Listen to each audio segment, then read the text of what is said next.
We know that after what we've been through for the last year and a half or so, that we need to get a really good measure of where our students are.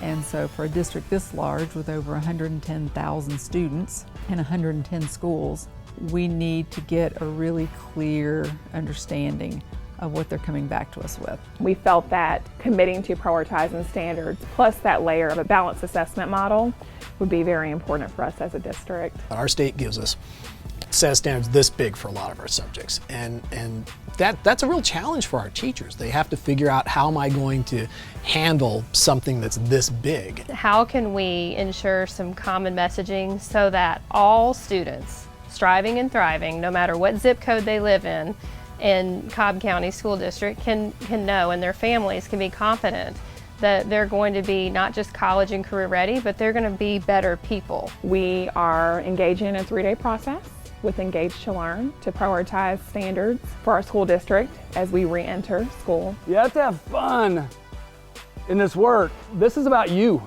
your vision. We're just helping you to get there. We bring a lot of expertise to the table to help you through the work, but this will be you. We want you to own this.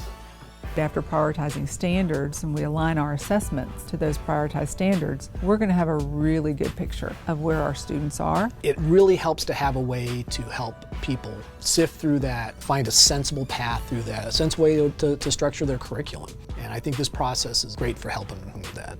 It has been a great process to getting in-depth work with ELA, as well as thinking about how will that work affect our dual language programs in the literacy aspect in Spanish as well. What can we do to build student efficacy, but first we have to build teacher efficacy? If all the standards are important, then none of the standards are important. By prioritizing, we can not only address, which are the important ones that we might need to circle back on, but we can also provide some more focus and then some more breathing space. And then that gives the more time, buys us more opportunities for differentiation. So I think now when you see a student struggling with a certain prioritized standard, you can look at the supporting standards and drill down even further to help you differentiate for that specific student. That's where I'm going to start. This is our opportunity to not just in case students, to not make assumptions about what students are coming to our classrooms with, but instead meeting them exactly where they are. The process of prioritizing standards has really been enlightening and invigorating. I've enjoyed